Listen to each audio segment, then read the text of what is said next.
Welcome, everyone, to episode 99 of Just Joshing. I am your host, Joshua Pentelresco. I write stuff and podcasts, too. This episode is going to be a little different. Next three are going to be different. I'll tell you more why at the end of the show, but suffice it to say, this is kind of my last quote-unquote regular show for a couple weeks. And I wanted to go out and I want to do it in a way I really enjoy. My current guest is Tamara Thiel. Now, Tamara is based out of Boston, Massachusetts, and I met her through a mutual friend. So I really like meeting people, and I really like watching people just how they do things. And the really cool thing about Tamara is she said, "Today I'm getting published," and she did it. And I that put a smile on her face because I feel like an old fogey in some senses, and the fact that I've been exactly where she's been right now, what she's doing right now, and she's far more serious than I was when I did it. I wanted it, but I didn't really know what I really wanted. And while I do think that is some of what was going on with her, I somehow also feel she's a lot better prepared to deal with what's in store for her than I was. And like I said, seeing anyone go out there and, putting their work out there and say, "Here I am," all right, I get a real kick out of that. I really do. It to me, I never look at people based on who they are or how pretty they are. I mean, being pretty doesn't hurt. Don't get me wrong. I do like aesthetics like anybody else, but I'm much more interested in what you do. And what you do tells me a lot about who you are. And so I have this impulsive, right, quote unquote impulsive, intuitive individual who decides that she's going to get published. And she does it almost on the same day. She writes her book. She's written her book. And that day's like, I'm going to figure this out. I'm going to take it on. And like I said, I really dig that about her. I'll talk about her book at the end of the show. We're just going to go right into the interview. There's going to be no commercials anytime soon. I'll tell you why at the end. So without further ado, Miss Tamara Thiel. I'm going to do one more thing real quick because I do not like Facebook interrupting me when we're talking. This one conversation's going on, so I'm going to mute it like so because that's it. It's muted, and now I just don't care. So now I can focus on you, barring a phone call or the end of the world or whatever the heck it is that might show up here. Yeah, it's on. Sounds good. Yeah. So now anything you do say from this point on may be incriminating. That's fine. It's all good. It's but beyond that, no. Basically, what's going to happen is I'm going to try. Okay, making you look good. It's not that making you sound good. For the podcast, give people an idea of who you are, what you write, and why you're awesome. Okay, sounds good. I figure you approve this plan, right? So I would imagine you approve this plan anyway, or else you wouldn't be here. So Tamara Thiel? Tamara Thiel, yes, that is me. So I am with the one and only amazing Tamara Thiel, and she's got this big evil grin on her face that I say that. So Tamara, how you doing? I'm doing really good. How are you doing? I am ladies and gentlemen. I think I'm either too silly for my own good, or she just can't believe that I say that many superlatives in like the first 10 seconds here. But no, I'm doing all right. I spent the afternoon. You're my second interview for the day. I just interviewed a publisher / writer / scout leader, which is always neat because he has a Boy Scout. He's got a Boy Scout story with the zombie apocalypse, and it's yeah. I don't think I've ever gone so far as a Boy Scout story and a zombie apocalypse. It seems like something that would be one or the other. Yeah, but no, it works because so I mentioned this in his podcast. I mentioned this like if you sit there and think about it, right? Writing in some ways is problem solving. And if you look at what a Boy Scout or a Girl Guide or an Army Cadet or what any of those people do, it's just simply about solving problems. And even though it is a very terrible problem with, say, a zombie apocalypse is not just something you're going to solve overnight, right, it still essentially is a problem to be solved, right? And that's a really cool approach to a zombie story, because most zombie stories we see, like, again, I mentioned this in this one, like The Walking Dead is a great story, but the idea that the zombie apocalypse, like there's an ending to the zombie apocalypse, I mean, you'll never see it in The Walking Dead, right? Because right, you'll never see it. It doesn't focus on the problem. Whereas from a scout's perspective, right, it's about problem solving. Makes sense, right? It's all about problem solving. Yeah. Yeah. So, right. But that's his podcast. We gotta get into your stuff now. Unfortunately, I feel bad because I'm not cool enough. I haven't found your book yet, and I need to do that at some point. So I'm going to start with this, since I don't know you very well. Let's start with who you are. So how did you get into the wonderful world of writing? So I have always been a storyteller. I've always had a lot to say from the time that I was just a little tiny ragamuffin running around in Montana. And I always was just in the middle of writing some book at some point. I did it in middle school. I did it in high school. I kind of took a break when I was in college, and then when I graduated, I realized that I hadn't been writing, and I sat down one day, and I just really haven't stopped since. So now I'm going to ask a deep question. Are you ready? Almost like something that just happens all by itself. Yes. Okay, I'm ready. Are you ready for this deep question? It's a deep question.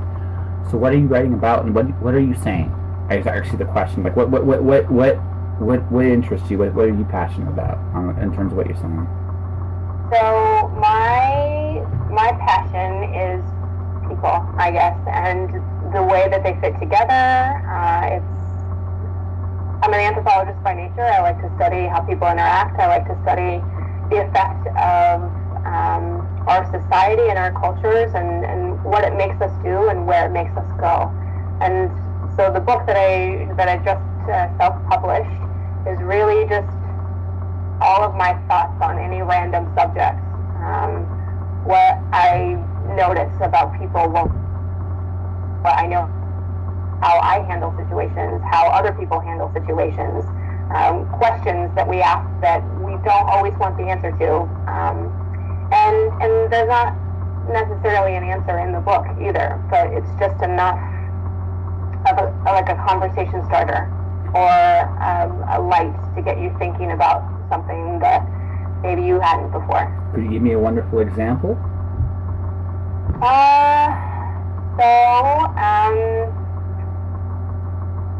A good example, I think, would be the way that we are taught, I guess, maybe not boys. I wasn't raised as a boy. I'm not a boy, so I don't know. But as women, we are raised, that you grow up, you get married, you have kids, this is your life, this is what you should want. You shouldn't want anything more, you shouldn't want anything different.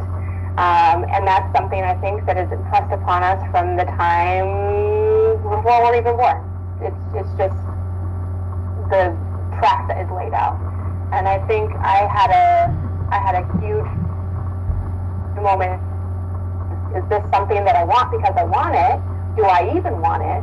Or is it something that I just am running with because everybody else has done it? Because everybody else does. Yeah, and so just kind of like taking a step back and really like having a conversation with other people and with myself to decide what you really want and what really motivates you to make the decisions that you do in your life. Well, okay, so in my case, see, I'm a bit unique in the sense that, like when I grew up, I moved around a lot. Like just to give you an example, you're near, I live in Ontario, which is just north of you, right, or where you're at. Right. And I lived in Alberta. I've lived in Phoenix, Arizona. I've lived in lots of little places in between. I have been, in well-off places, and not so well-off places as a result of just my travels. And so for a guy like me, right? One thing you learn really quickly in life is all these secure concepts of what is, they don't really exist. If you want to know the truest form of fiction to me is, like, this whole like you're gonna have a career, you're gonna get married, you're gonna be 2.5 kids, you're gonna have that white picket fence house, you're gonna do all these things, and you're gonna retire, you're gonna get a gold watch, and then an FU from the company you worked for, and you're gonna live off and be on the best painkillers money you can buy until you die. I don't believe in any of that stuff. Like I think I realized at a very young age that you can't live like that. You have to find, if you really want to live. Okay, I should say there's existence, which is you can find what how to get by, and we all to some degree have to have that in our lives because we've got this thing called bills, and we all like to eat, and we have these practical building block everyday thing. But the thing is, how old are you? I should ask this question actually before I continue. No, I'm 30. What? Sorry? I didn't hear. I'm 30. You're 30? Wow. Yes.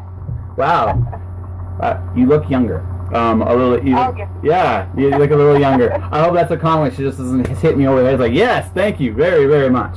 But the thing I learned is you go through a period where you think that your problems are going to get solved for you, then you realize when you get to a certain point that's like, no, you got to figure out where you wanna, what niche you want to carve for yourself, and you got to figure out what you want to do. So at 13, I decided I wanted to be a writer, and I've gone, like, again, my dream has carried me to lots of places. If you look at me strictly on a financial level, right, I'm 35. Just to give you an idea, 35. I'm not even close to the White House, picket fence, the wife, kids, and I'd like kids someday. I think that'd be great, but I don't know.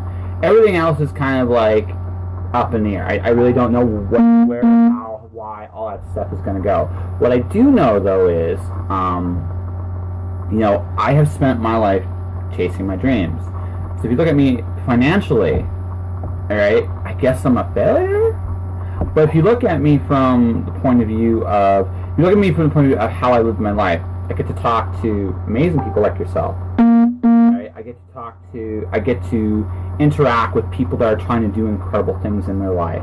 Whether it's you, a mutual friend of ours, Autumn Flint, right? All right. Yep. Whether it's, I just had an interview with, literally my current podcast is an episode from a guy that draws Batman for DC Comics. Like that's, and he's a friend of mine, right? So I've had a chance to work with my heroes. I've done all kinds of strange and wonderful things because I decided that for me, that I'm going to do the things I want to do, and I'm not going to, when this is all said and done, I'm not going to have any regrets. And that was a decision I made a long time ago, because I the idea of having like somebody in my head saying you should have done this, you should have done this, I don't want that in my life. What I'd rather have is you did all this, and this, you may not have ended up where you expected, but what a cool ride. And besides, you can't take it with you anyway when you go on. So.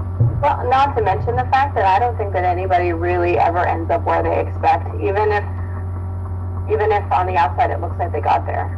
Yeah. Oh no. How many people do you see who got married and had kids and then end up getting divorced because it very high number, or it wasn't working? And I think that part of that is, they chase this idea, they chase this notion that was put in their head of the things that they should want, and they woke up one day and realized they didn't want it, really. That wasn't what they were looking for. That wasn't what made them happy. And then where do you go from there? You start all over. Well, yeah, that's it. And also we change. We change over time, too. We go through this point in our life where this is what we want for now, and now we get to a different point. It's like, okay, this is what we want later. And because we all grow and evolve, and that's the other reason why, in my case, like the path I chose was I keep growing. I never planned to do a podcast. It just never was the plan. The plan for me was to just write and get published by these big companies and make zillions and zillions of dollars and roll my money. And I've gone completely off track. She's laughing at me, ladies and gentlemen. She's laughing at me. But again, I personally don't have any regrets. I see it just as, I think, like, and this is the thing, I foresee success for me but I don't know if it's going to be quite what I envisioned. But I'm also okay with that. I have let go of the outcome. I'm just more worried about what I'm doing and trying to build towards that. And again, it may not happen the way I want to, but sometimes that's actually better too. Yeah, it's true. I agree. Yeah. So I feel like I'm carrying this a little too hard. So I should get to know more wonderful things about you here. So, but so by the way, you feel free to shut me up because you are the guest and this is your thing. Oh no, we froze, didn't we? Oh yeah, there it goes. There it was back. It just disappeared there for a second there. Okay. Okay, cool. I think you're okay. Yeah. Okay. Awesome. Yeah. So like I said, feel free to boot me off if I go too far because I am obnoxious and stuff like that. She's got a twinkle in her eye, and that's great. Yeah, I think knowing yourself is the first step. Yes, that's right. She's like, okay, you're good. So you got, I guess, like, are you looking like for like a more traditionally published deal at this point? Are you content being an independent author? Or do you see yourself being like a hybrid of the two? So I became an independent author, kind of without really thinking about it. Like I'd been threatening to do it for years, and I didn't do it, and I didn't do it, and I didn't do it, and then finally one day I was like, it's now, it's today, and I was like staying home from work that day, and I was in my pajamas, and it's 8:30 in the morning, and I'm drinking coffee. I'm like, it's now. I'm doing it now. I'm gonna take this book that I have, and I'm just gonna do it right now. And at 11:30 at night, I'm sitting here struggling with like Amazon publishing, and I'm like beating my head up against a rock because every time I upload it in the system, it moves everything.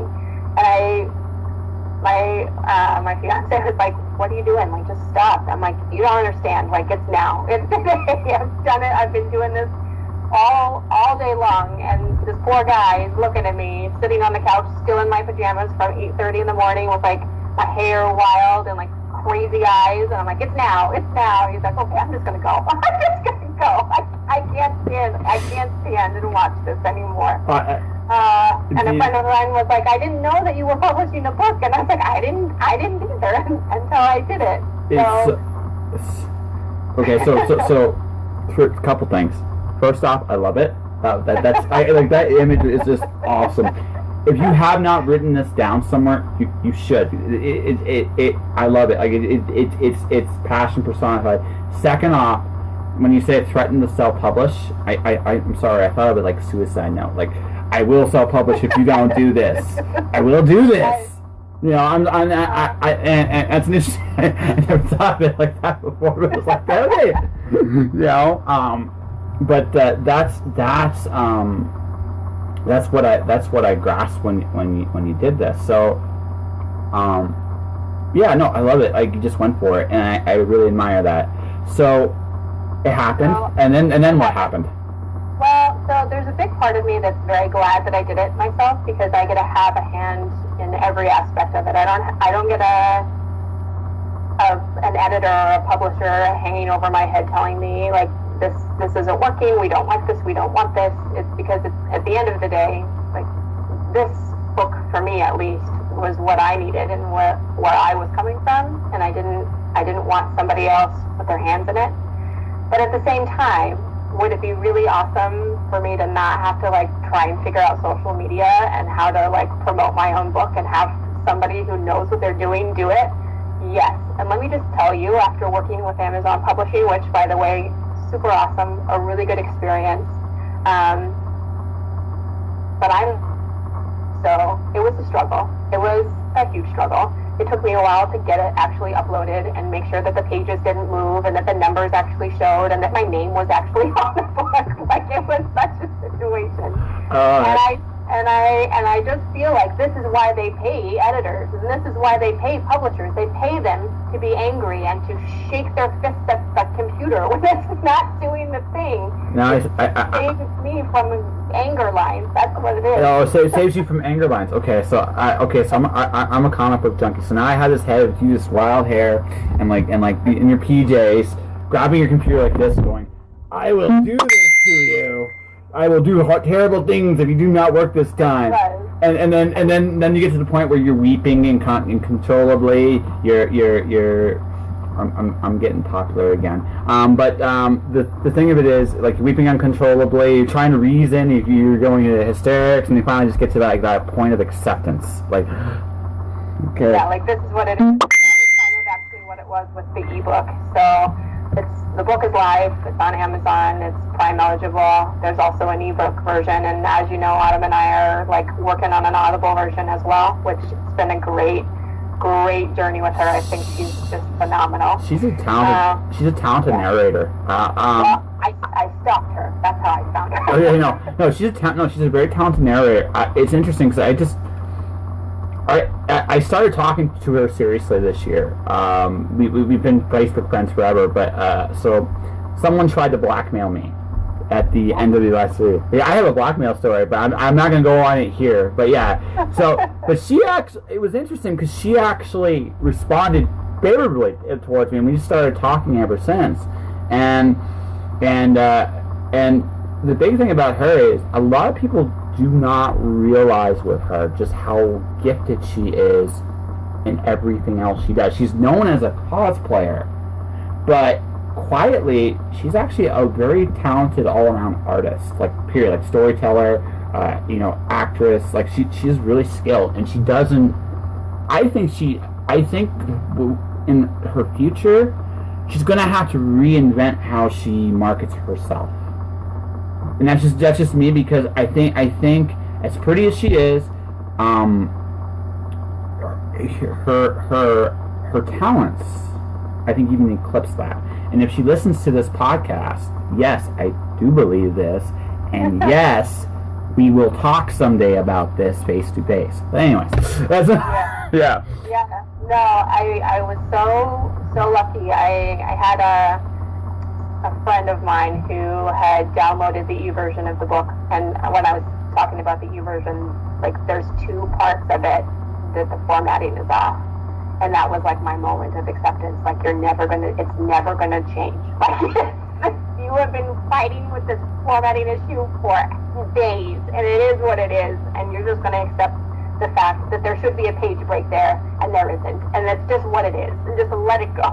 Like, as long as the actual printed book has the breaks where they're supposed to be, let it go. Yeah. Just let it go. It was a hard thing to swallow. I did do it. But Autumn, I found her, so I had a friend of mine who had downloaded the e-version, and she's like, are you going to do Audible? Because, like, I spend a lot of time where I like to listen, but I can't read. Like, I'm commuting, or I'm cooking, or I'm doing whatever, I'm cleaning, and it's nice to have that. And I was like, God, I didn't even think about that. Just because I am so ridiculously particular about Audible books. I have a hard time. There's very few that I like the narration, or where I think that I couldn't have read it better in my head. There's very few. So I was like, okay, well, if you're going to do it, and you want to market to, like, a wide array, like, of people, then you should probably put yourself on every avenue that there is. So Audible is another avenue. So we're going to do it. So I go onto ACX, which is like their website, and I like upload the manuscript, and it's open for auditions. And I got a couple bites. I had this person who she did a great job, but she sounded like she would have been pushed over with a feather. It was so light, and I messaged her back, and I was like, I think that I really like your cadence, your rhythm is great, but, like, I need you to be stronger. I need something. And then I had this great lady. Her name is Dorothy Danvers Moore, and she is phenomenal. Her cadence was perfect. Her tone was perfect. But I think she's 86 years old. And I was like, okay, well, that's not really what we're going for here. Like, as great as she is, this is not going to work. Like, maybe if I myself was 86, and I think sometimes on the inside I am, this would work. But I need it to be a little bit more, a lack of a better term. Little So more I just useful. decided that I wasn't going to wait for people. Yeah. Useful and I wasn't vigorous. going to wait. Yes. Yes, I wasn't going to wait for people to give me auditions anymore. So I just started combing ACX, looking for what I was looking for. And like, I spent hours and I was listening to people and I'm like, nope, nope, nope, nope. And then I heard Autumn and I was like, oh wait, oh this is good. Okay. So I couldn't figure out how to message her on the site, so I Facebook stalked her. And I messaged her on Facebook and I was like, this might seem very, very weird, but would you be interested if I sent you the script? At least read it and let me know what you think. And she was like on board from jump. So it was really exciting. It's cool when you meet people that you can collaborate with on, and they get what you're going for. They have, it may not have the exact same vision, but that's not necessarily a terrible thing either. I've done, I don't know if you looked me up at all before this interview, but I've done a couple books myself. Watcher and Storm Dancer, and they're illustrated by someone named Florence Chan. So we collab. So when I do the book and I do the pictures, there's a collaboration. There's what she brings to the table and her strengths, and sometimes she just tells me what to do because she draws and I write pretty words. That's it, and that's pretty much it. But the thing is, even with my words and stuff like that, sometimes what happens is they'll have a take on your world that you never saw that works, and you're like, that is really cool. Let's see what we can do, right? Yeah. And vice versa. There's sometimes I look at what she's doing, I'm like, what if we did this? And could it work? Right? Yeah. And then that's it, right? And it's great to collaborate with people. My next release is going to be probably done through Amazon as well. It's called The Cloud Diver, and it'll be an episodic novel, is what it is.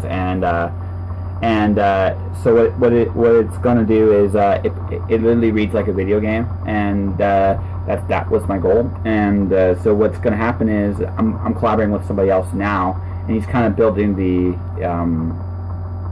tone, and it's really been a fun experience. And one of the things you're going to learn doing this is every book you do from here on in, I'm assuming you're going to keep going down the self-publishing road, even though maybe not quite the screaming and intimidation of computer.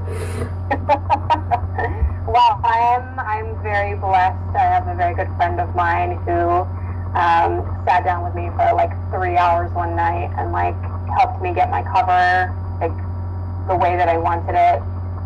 The new cover, which was quite the labor of love, is in large part to her. She did an amazing job, and she's also the one who flattened everything so that it wouldn't move when we moved it to Amazon. And I honestly would have just been, I wouldn't be here today if I didn't have her to like just sit me down and say, okay, this is how you do it.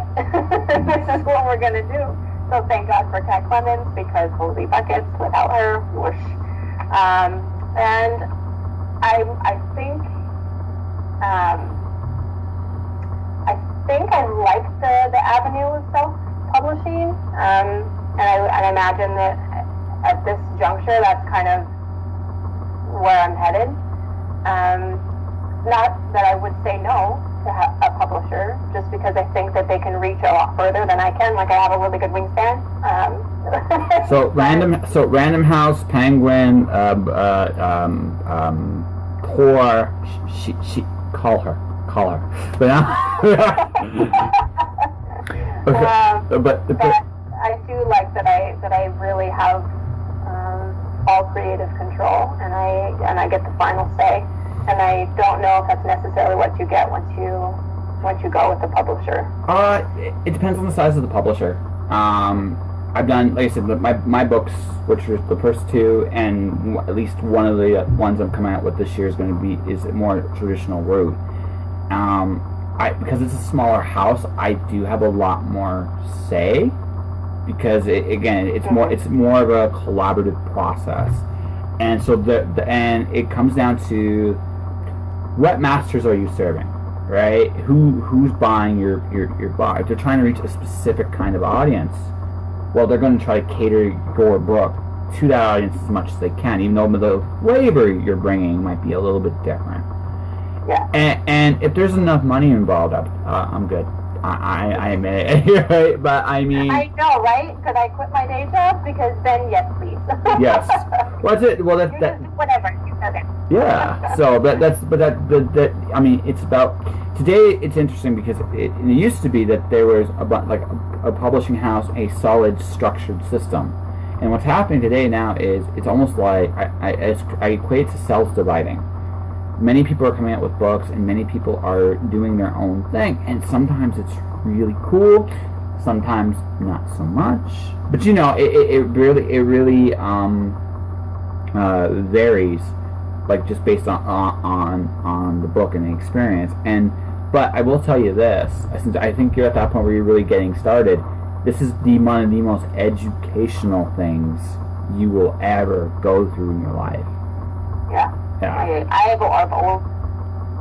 47. Yeah. Well, I mean, I feel educated. I don't know if I am more educated. I think I'm still probably going to end up sending my manuscripts to Flat.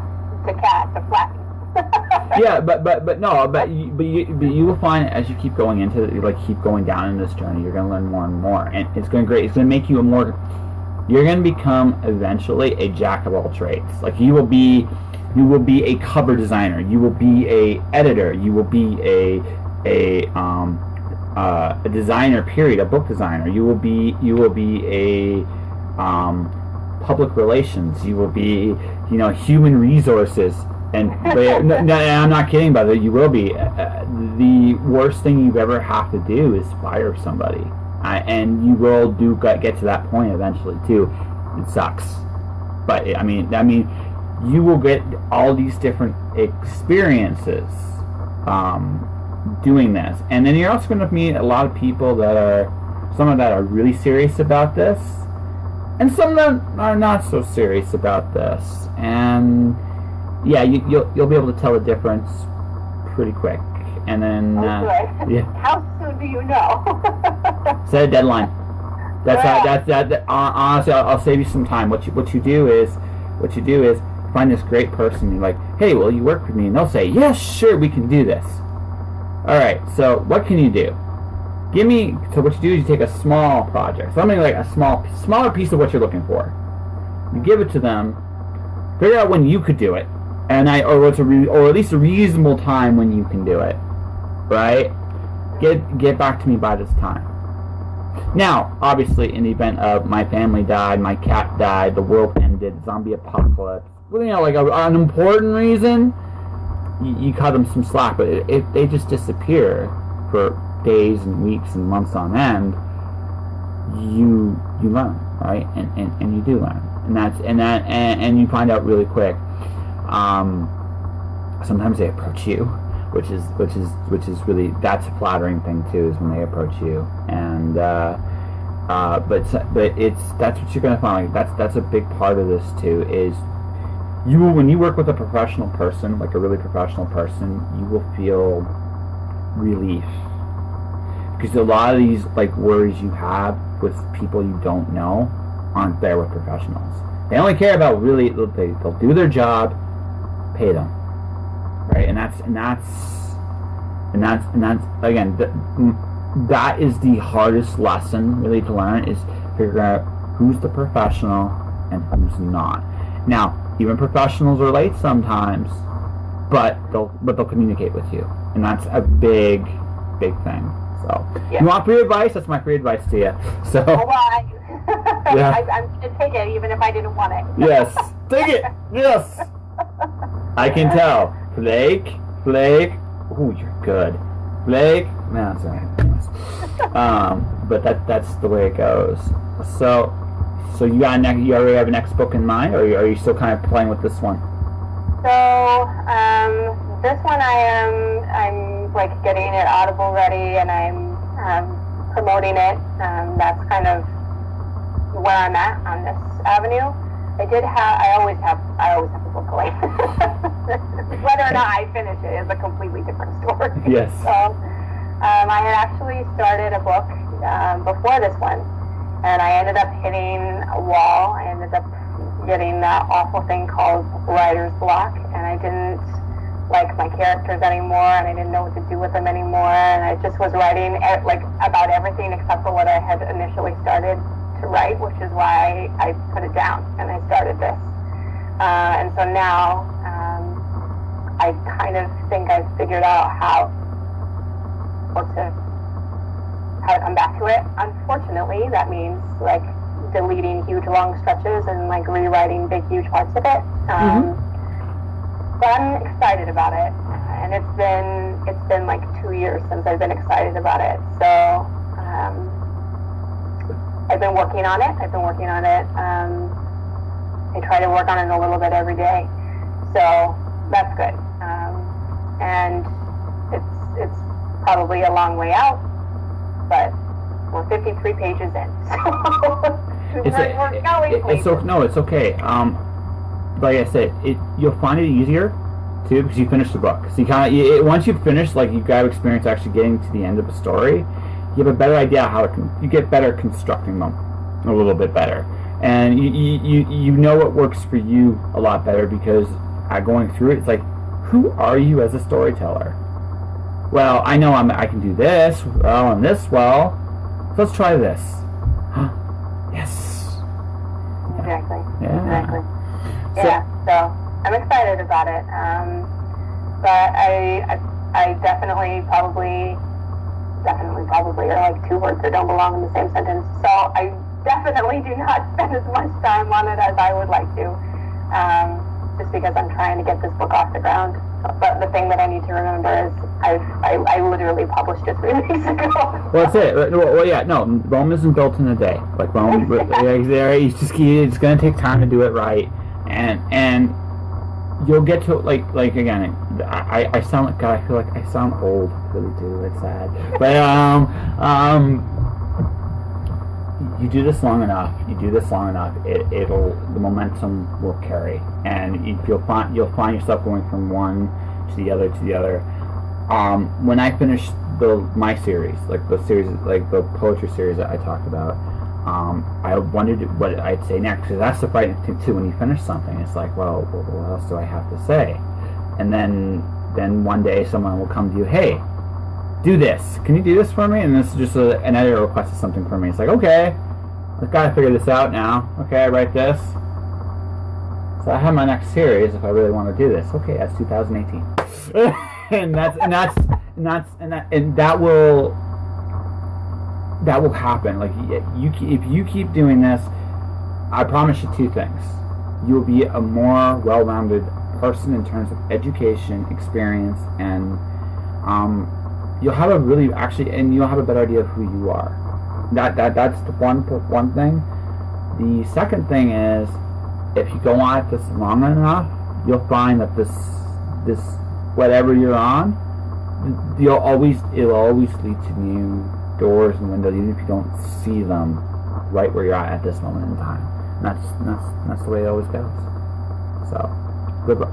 Good. Yeah. On to the next. Yeah, exactly. Good luck, Miss Tamara. So what I'd like to do, since I think we have a decent interview here, why don't we tell people where they can find you and what your book's called, and why people should buy it, and because it's awesome and stuff, right? Right. So obviously my name is Tamara Thiel, and the only place that you can find it right at this time is Amazon. Like I said before, it is Prime eligible. There is a Kindle version if you want to save trees, if you really don't like carrying around a book. It's not me, but if it's you, it is an avenue for you. I'm hoping by June 1st, cross your fingers, knock on wood, that it will also be available on Audible. And the name of the book is Random Musings of a Curious Soul. And I think that you should buy it just to kind of understand yourself a little bit more. And I know that sounds ridiculous because it's a book about somebody else, but there's a lot of questions that are asked, and there's a lot of thought-provoking material in there, and the purpose of the book is to give you pause. It's a love story. It's a tragedy. It's war. It's peace. It's everything that you encounter every day, and you don't even know it, and you won't even know it until you read it. Okay, so done. 1 second here.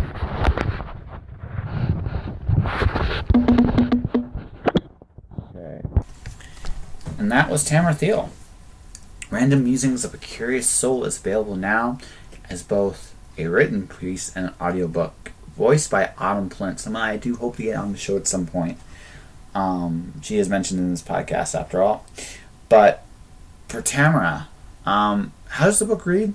It reads very much like a journal and a diary, and that's a very deliberate choice from Tamara's part. And while I cannot say that every story resonated with me, a few of them did.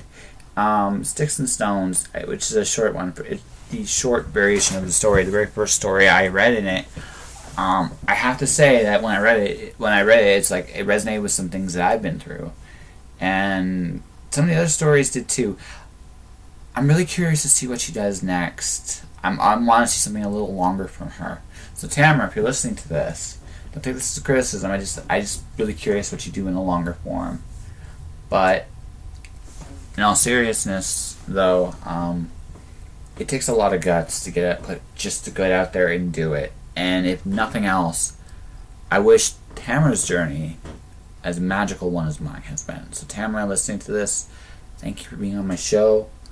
I sincerely hope this book and maybe many more take you somewhere really special. You deserve it.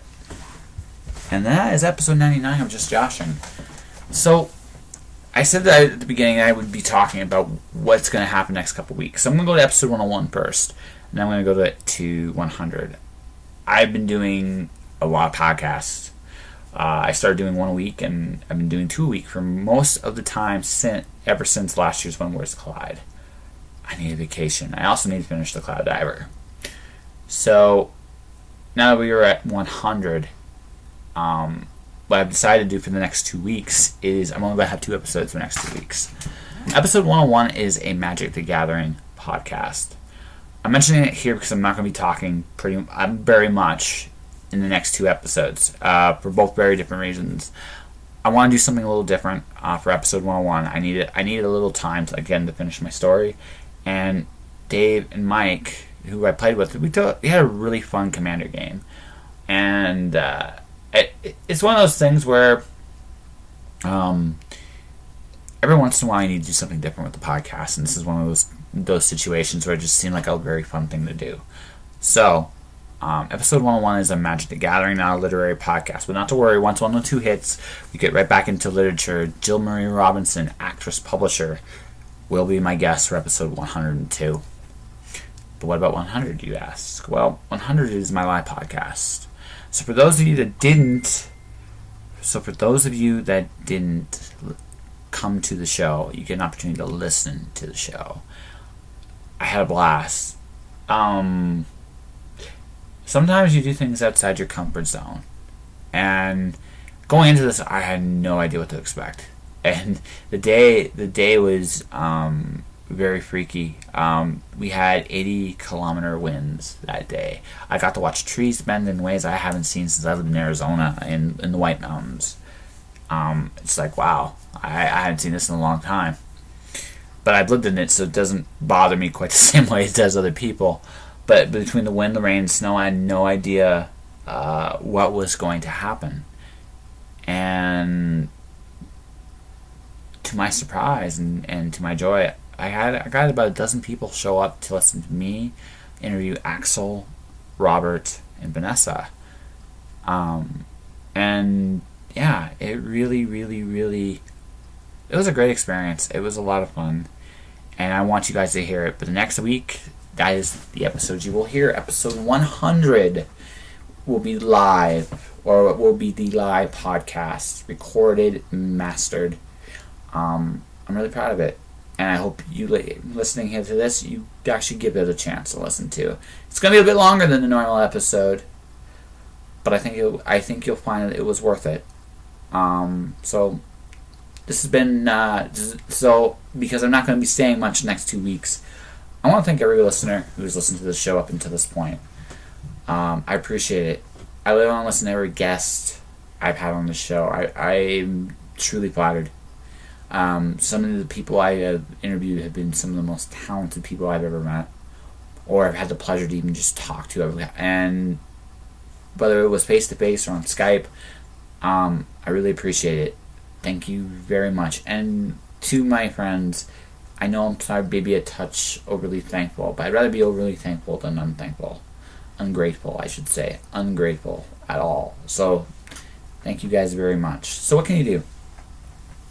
Well, I'll end it on a normal note. If you want to support this podcast, subscribe to this podcast. I hope you can take the opportunity to do it via iTunes or Podomatic. You can buy my books, The Watcher and Storm Dancer, from mirrorworldbooks.com, or you can do it through Amazon.com. You can subscribe to my newsletter, tinyletter.com/jpantalleresco, PANTALLERESCO, or my YouTube channel, Joshua Pantalleresco. But whatever you do, stay inspired, keep going forward, and embrace the challenge of stepping outside your comfort zone once in a while. Because every once in a while, something truly amazing does happen. Thank you guys very much for listening. I'll see you guys. I'll talk to you guys again in about 3 weeks. Enjoy the live podcast. And enjoy Just Joshing for the next couple. Okay? Okay. Josh.